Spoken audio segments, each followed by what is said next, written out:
Maisie brought him to her sorority formal. She now cherishes the text he sent her before bed. So he started off by texting me. I think he said, "Dog, come hang out. We all want you here." And I said, "I'm going to bed." And then he said, "Love you." And I didn't even respond to that. I think I was asleep by then. And the "I love you" kind of stood out, though. Well, yeah, definitely. We have to work together. Every time we went in the car, it was together. Partied together. There was never a dull moment. The night before Ethan was killed, Maisie brought him to her sorority formal. She now cherishes the text he sent her before bed. Maisie brought him to her sorority formal. She now cherishes the text he sent her before bed. So he started off by texting me. I think he said, "Dog, come hang out. We all want you here." And I said, "I'm going to bed." And then he said, "Love you." And I didn't even respond to that. I think I was asleep by then.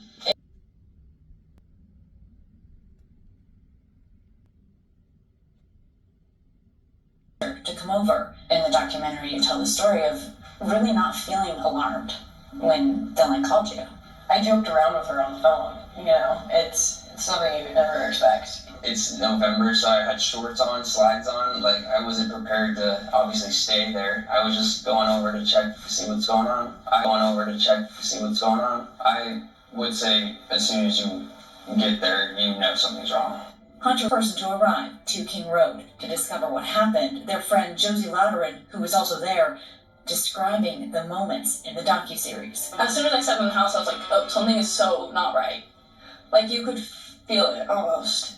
And Emily immediately was pushed out, and Hunter was like, "Get up, somebody call 911. Ethan Chapin was killed in the doorway of Xana Kernodle's room before the killer set upon Xana. The sources say that it appeared Ethan had stepped partly into the hallway where he attacked Chapin, was killed in the doorway of Xana Kernodle's room before the killer set upon Xana. The sources say that it appeared Ethan had stepped partly into the hallway where the attack may have begun.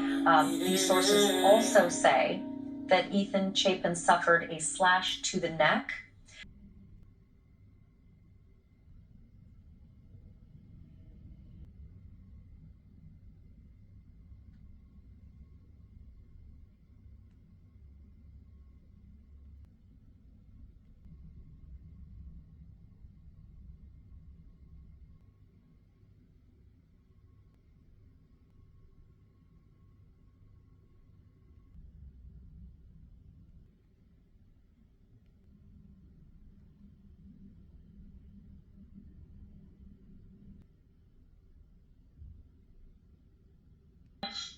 You know, whatever you're going through, there's always an outcome, you get through it, right? Like, I don't know, whatever it is. This is something you wake up and you realize it's never going to go away, and it's very different. It's a very different. 2 a.m. is a dark hour, I can tell you that. We're all. Welcome back to my mental health and crime channel. My name is Huda London. I'm a licensed cognitive behavior therapist and a licensed mental health counselor. Please like, share, and subscribe if you enjoy the contents in this channel. I'd like to thank all my subscribers, my viewers, for all your kind, interesting, thoughtful comments, for the motivation you'll support me with and give me so I can try and find answers. So what could have possibly happened in this case? We know we are no investigators. This is not our case to be trying to find answers, but to seek the right justice, we have to find out the timelines, what really happened, since not many people are talking. And the people that are talking are not even telling the truth. We can clearly see that. We can start down from the surviving roommates, to Hunter, to Emily, to all the people around, to Bethany Funk, DM, Jack G. Their reports are very suspicious. Bullet drop fragments were found in the house, or bullet drops. Red liquid was found both in Jack D's room. Jack Showalter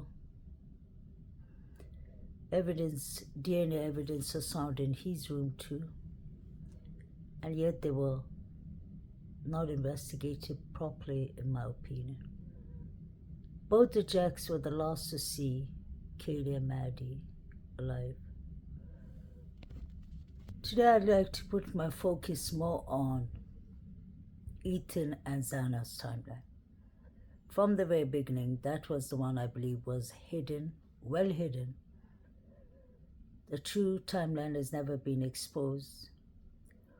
Although at one night, the prime documentary of Idaho, Moscow, we clearly hear David Berry saying that he saw Xana that night, and she said how come we've never chilled? We should chill together, which never made sense, because it's a lie. Xana and Ethan couldn't stand the guts of the Davids, so why would they want to chill with them? Plus, David B was the tutor for her boyfriend Ethan, and he was doing a lousy job at that. So I'm sure he's getting into trouble for that too. In the Amazon documentary, you hear Ethan's brother Hunter Chapin saying that Xana and Ethan were at his room in his Sigma Chi fraternity up to 1:45 a.m. We know that Ethan moved out for the semester, I think because his grades were really low. So I wonder what the relationship was at home for Ethan and his parents, because obviously when you're paying high tuitions for your child and they're not improving their grades, and imagine you're even paying for a tutor on the side and the tutor is doing a terrible job. I wonder who picked David B to be Ethan's tutor. Was it Ethan's parents, or is it a service from the university itself? I really wonder about that, because that pressure could have got to David B. If you pay close attention to the Chapin family's interview from the beginning, you will hear them saying that 2 a.m. is the hardest time. When the reporter asked Stacey Chapin, was it your triplets, basically Hunter Chapin and Maisie, that called you and told you what happened to Ethan? They said yes. So I would have assumed they would have called their parents straight away. You would call your parents if one of, God forbid, your siblings or triplets are unalived. Today I'd like to talk about something very vulnerable to the subject. Very vulnerable, but at the same time extremely important, in my opinion. The word trigger warning, torture. To torture someone is literally the worst thing I can imagine anyone can go through their life. The reason I say torture is the wounds and the injuries Ethan had was out of the norm, and so was Kaylee's. Xana was more self-defense, although it was 52 times. Maddie got it bad too, but it wasn't as bad as Ethan and Xana. That's why I believe Ethan and Xana are the main targets of different people, especially Jack Showalter had those two in common. Why do I consider Ethan's unaliving as a torture? He was injured behind his ears. He was injured behind his legs, lower legs, calves. I guess somebody didn't want Ethan to escape from the nightmare. The reason I want to discuss not only the torture, the part that I still believe that one, or maybe all of the victims were gagged. because that was the rumors from the very beginning of this case. There was a lot of talk about the victims being gagged. This is all my speculations, my thoughts, and my speculations and theories only. Chief Ryan and Captain Lenoy were very focused on mentioning that the victims weren't gagged. And that made me a bit suspicious. When you look at DM's room, it looks like there's a cloth rope or something tied on to her bed that drags all the way to the floor. And that makes me wonder if the victims were gagged. Just a question. We already have victims that were tortured, brutally tortured, were kept on being stabbed after they were unalived, according to Olivia, Kaylee's sister, allegedly. You have Ethan, David Berry, David Lodge, Peter Iglesias, and many of the others at the Sigma Chi fraternity. You have President Scott Green right in the front row.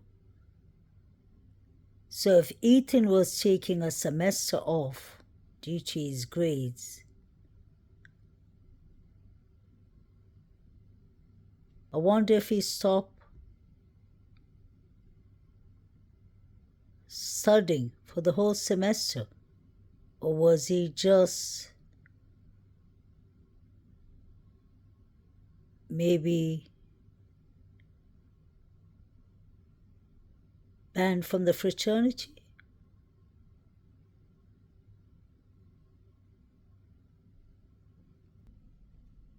University of Idaho students, we're learning now that just after 3 in the morning of those 4 University of Idaho students, we're learning now that just after 3 in the morning, police got a call about a disturbance outside a frat house, just a short walk from the crime scene.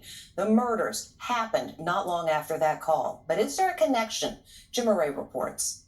A mysterious 911 call sent cops rushing to the street the night the 4 University of Idaho students were murdered. Police logs from that fateful night show a disturbance in this field outside the Sigma. Idaho Police daily activity log reveals officers responded to an alcohol offense at 3:01 a.m. That's right around the time police say the murders were committed. How close is that frat house to the murder scene? Let me show you. Here's the frat house. You walk across the street and right through these apartment buildings. You then continue up this narrow path, and then you walk up these wooden stairs.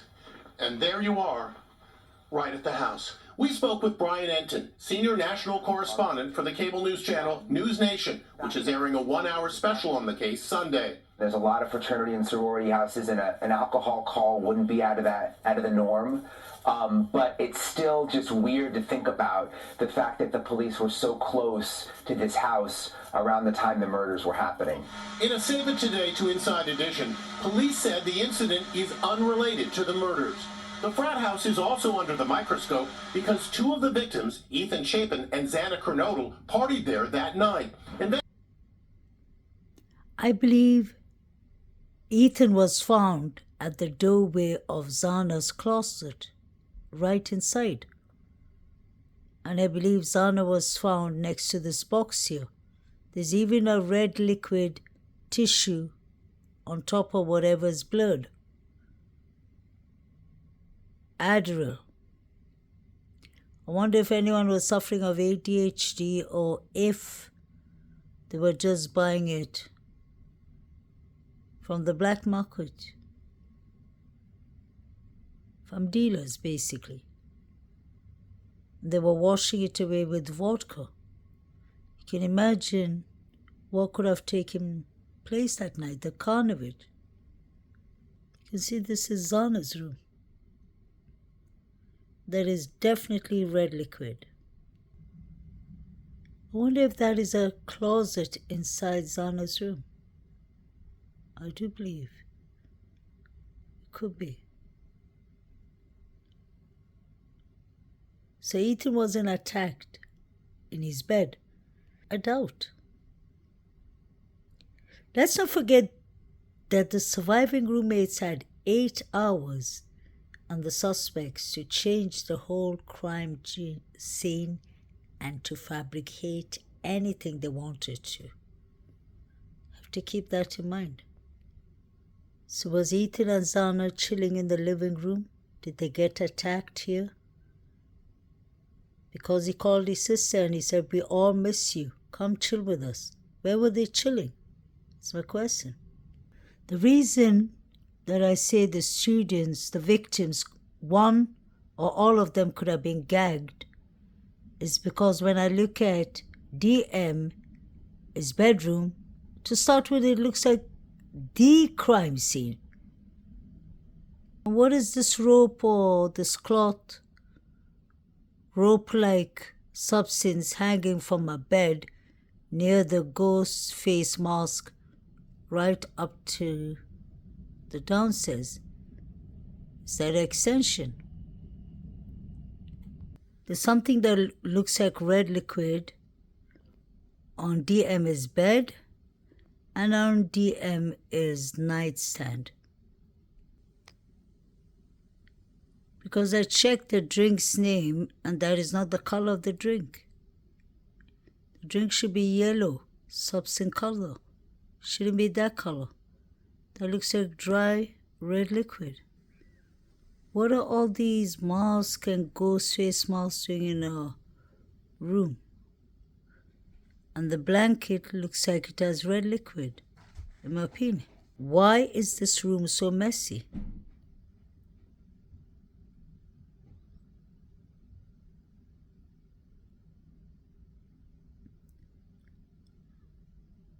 Wonder what is on the bed.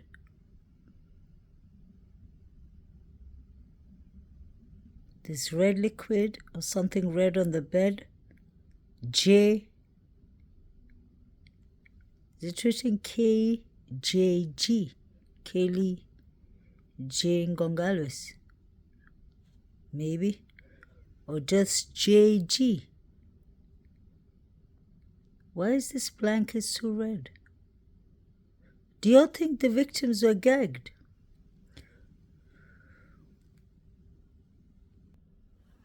The reason I want to know why, or not why, sorry, the reason I would like to know if the victims were gagged is because the state of DM's room looks like somebody was gagged on that bed. Not only that, to torture someone, you'd either have to gag them on the bed, on the furniture, on something, on a chair. You can't just torture someone like that. So I wonder if they tied one of the victims to the bed, in my opinion. And I wonder if Ethan was found at Xana's closet doorway, like the grand jury rumors leaked out. That makes sense. Ethan Chapin was killed in the doorway of Xana Kernodle's room before the killer set upon Xana. The sources say that it appeared Ethan had stepped partly into the hallway where the attack may have begun. These sources also say that Ethan Chapin suffered a slash to the neck. Is it possible that Ethan was stabbed at the doorway of Xana, like it leaked from the grand jury? Or is it possible that Ethan was stabbed in front of the doorway of Xana's closet? And no matter what, it doesn't make sense that Hunter Chapin said that he saw only Xana. He never spoke about Ethan. But I read a report where it said that Hunter checked both their pulse. Or did he only check Xana's pulse? And why didn't DM mention to Emily and Josie when she called them that she and Bethany Funk saw Zana on the floor, that she saw Zana twice. Bethany Funk said that she heard somebody making noises in the kitchen like they're cooking, or somebody bashed into a table or something. Is she lying just to get the timeline at that direction around 4 a.m.? That's what I've always believed. These unalivings all took place before 3:15, I believe. The Sigma Chi fraternity boys, like the Davids, in my opinion, came for Zana and Ethan much earlier than Maddie and Kaylee. I believe all this took place before 3:30. Maddie and Kaylee, you can see the figures running at 3:15. 3:12, that is the 90 minutes theory that 4chan told us, anonymous 4chan. Let me know what y'all think. Do you believe Ethan and Zana, especially, Ethan and Kaylee were the main targets, since they both look like they were over unalived in Kaylee's case, and in Ethan's case, he seemed like he was tortured. Let me know what y'all think. I really believe in the 90-minute theory. Still believe Sigma Chi fraternity boys, the Jacks, surviving roommates are involved, in my opinion. My humble opinion only. Have a lovely day, everyone. Please like, share, and subscribe. It helps the algorithm.